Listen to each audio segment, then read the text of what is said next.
Today, I want to talk to you a little bit about the pinnacle of the Italian cruiser tech tree line, the Tier 8 Italian tech tree cruiser Brindisi. I've got a game in this ship that I think is fairly representative of what you can expect, and I'll say right off the bat, I think this is a pretty good cruiser along with the Amalfi at Tier 7. Both of them are great, and this is certainly an upgrade over the Amalfi. We'll run down the stats, and then I'll give you more of my generalized thoughts on the ship as the battle continues. To begin with, the Brindisi has 44,800 hit points, which I think is pretty robust for a Tier 8 cruiser. There are some cruisers that, of course, have more hit points than that, but 44.8k is pretty good. The artillery on this thing, it's got 12 203mm or 8-inch guns. You can choose whether they fire armor piercing and high explosive or armor piercing and sap. I, of course, have them set up as sap guns because there are plenty of cruisers in this game, heavy cruisers, light cruisers that fire HE, but not too many that fire sap. And sap is a pretty effective ammo type, as you can see there against the Iowa. The initial hit we get is 8,500 damage. Sap is pretty juicy, and we'll talk a little bit more about it as the battle goes on, but for the maximum AP shell damage, the Brindisi boasts 5,100, and for the maximum sap damage, it's 5,200. The guns reload in about 18 seconds base, which is a long time, of course, but with the firepower of sap, it's kind of understandable. I've got the reload down to 17.3 seconds using Mimbelli as the commander. Range on the guns is 16.1 kilometers, and the turret traverse time with Mimbelli on there is 23.8 seconds, which I think is pretty snappy for a heavy cruiser. We do also have torpedoes. You can see them sailing very threateningly toward the Iowa. They are the classic Italian sea mine torpedoes. They've got a quick reload at 95 seconds. There are 4 of them on either side of the ship. They hit for a maximum of 13,900. They're pretty sneaky with a 1.1 detectability by sea, 1.1 kilometers that is. They've got a range of 13.5, but they've only got a speed of 56 knots, so they are exceptionally slow. You throw them out there, you hope they're going to hit, and sometimes they do, and it's great. Sometimes they don't, and, well, you really weren't expecting anything else. Maneuverability on this ship is where it really shines, in my opinion. It's got a maximum speed of 39.3 knots with the Francesco Mimbelli build. That does include one skill on that commander that increases the speed. I think it's 37 knots base, but in any case, it is the fastest Tier 8 cruiser. Turning circle radius isn't that bad either at 730 meters, and the 9.9 second rudder shift time is serviceable unless you're one of those people that insists on having your rudder shift below 5 seconds, but I think it would be a little bit ridiculous to do that on this ship because the concealment is outrageously good if you build for it using the concealment module and Mikawa as one of the inspirations. I've got the detectability by sea down to 9.5, which is incredibly stealthy and almost certainly outspots basically all of the other cruisers at Tier 8, except for things like maybe, I don't know, the Neptune. So in any case, I think this is a good upgrade over the Amalfi, and it's even pretty well armored for a cruiser, at least. Now, the bow and stern plating is nothing special. It's 25 millimeters, so it can be overmatched by basically any battleship you're likely to encounter. But both the bow and the stern do have sort of an icebreaker thing going on with 40 millimeter plating, so theoretically that is going to prevent you from being citadeled if you're bow on and overmatched by somebody, but you really should not be making a habit in any cruiser, regardless of what the bow armor is, of just sitting there trying to bow tank, unless you're in something like maybe Petro or Kronstadt. Those kind of things can do that, but it's usually a mistake to be caught bow in when you're in a cruiser. The side armor, though, is pretty robust and perfectly capable of bouncing Iowa shells. The Citadel belt is pretty thick. We'll see what the actual value is here. I don't actually know what the value of the Citadel armor is, but it's fine enough to bounce Iowa shells. And then the upper belt plating is 30 millimeters, which can be overmatched by the likes of Georgia, Republic, Yamato Musashi, but it'll bounce the battleship shells of anything else. So as long as you're practicing good angling in this cruiser, you can tank a surprising amount of firepower from battleships. And then the damage from the guns. That is the point where I think some people are going to have contentions with this cruiser and this line in general, because here's the fact. These cruisers can either choose high explosive or sap. High explosive is by far the easiest shell type to get behind in the game and the easiest to understand.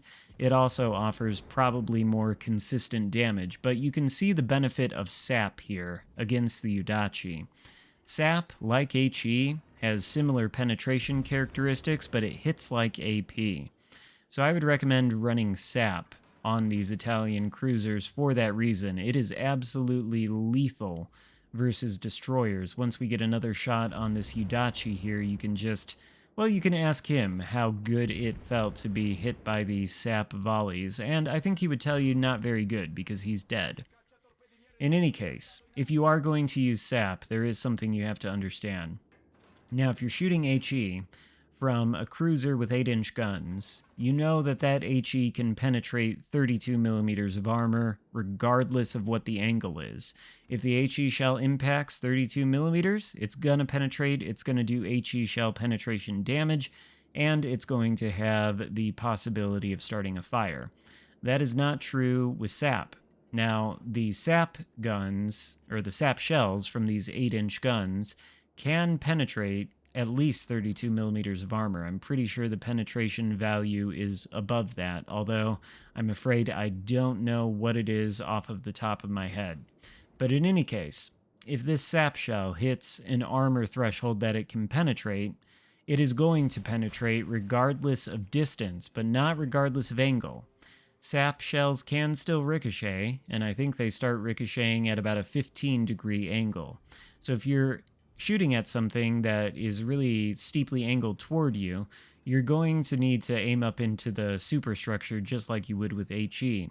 The same is true against more broadside targets. Battleships or cruisers, their Citadel belt armor is just going to shatter your sap shells, unless it's incredibly thin, but I doubt these sap shells can even penetrate the Citadel belt armor of something really squishy like the Minotaur.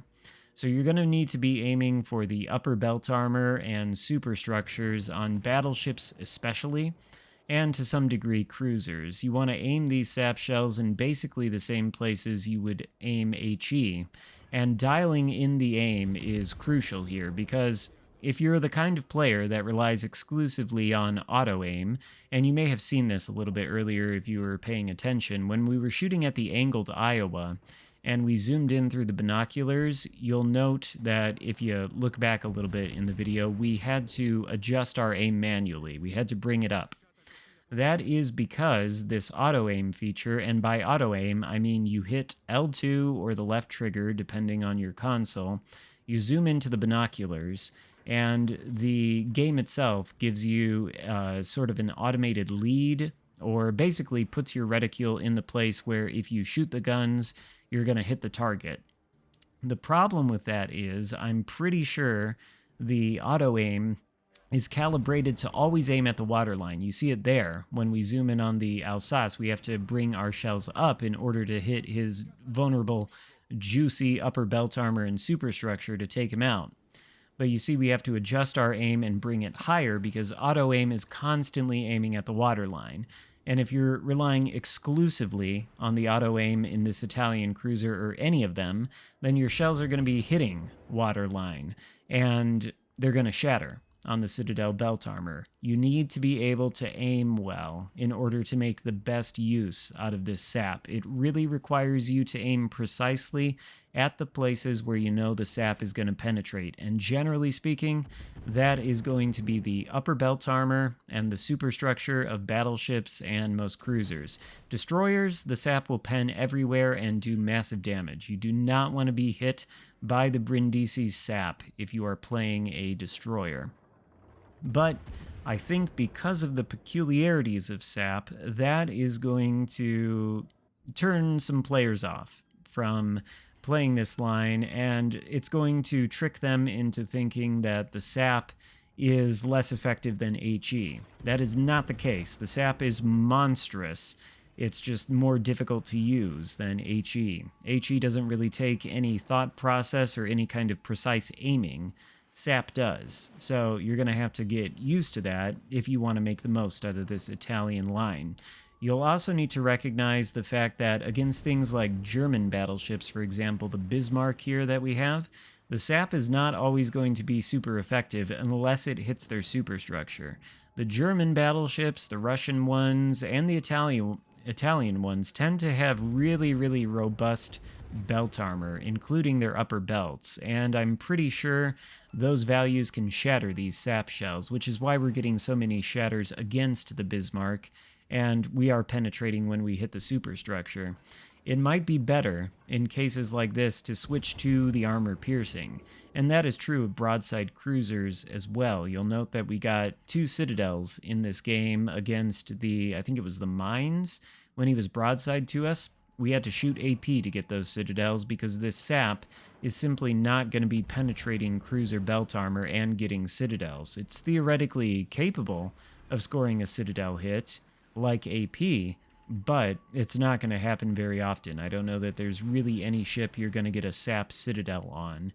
So it is crucial to aim at the softer parts of the armor scheme, but if you have a broadside shot, you absolutely want to switch to the AP so that you can get a citadel. And there we apparently get 5 ricochets on the mines. It looks like he turned in.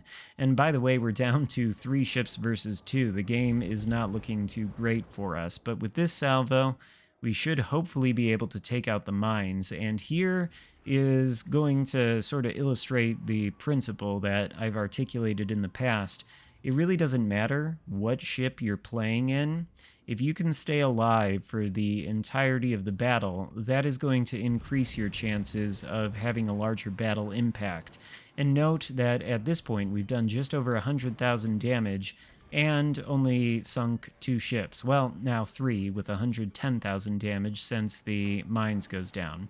That leaves the Bismarck and I think the Iowa left alive, both of whom are ahead of us on points, and the Iowa, at the very least, is going into our cap, attempting to flip it.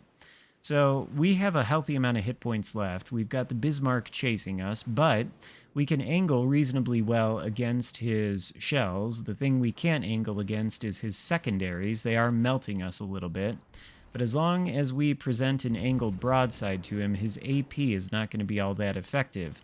And he is sort of underestimating the power of these Italian sea mines. He might have seen the torpedoes we launched earlier and thought he was in the clear, but it's always good practice to vary your course and your speed when you're playing a battleship against anything with torpedoes, because sometimes the torpedoes are going to take you out. So there, we sort of illustrate the value of staying alive till the end of the game and having our impact be available to help our last remaining teammate, which is a Kagero.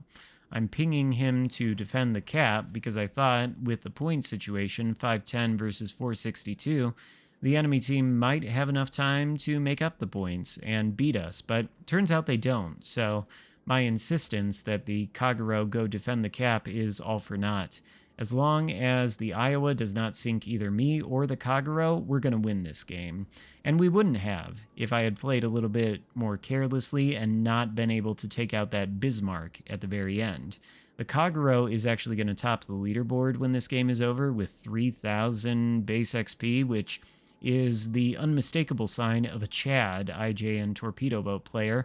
They are a rare breed. You don't often see Chads playing the IJN torpedo boats, but when you do, they deserve to be praised. So praise the Kagero in the comments section. He's the one that really carried this game.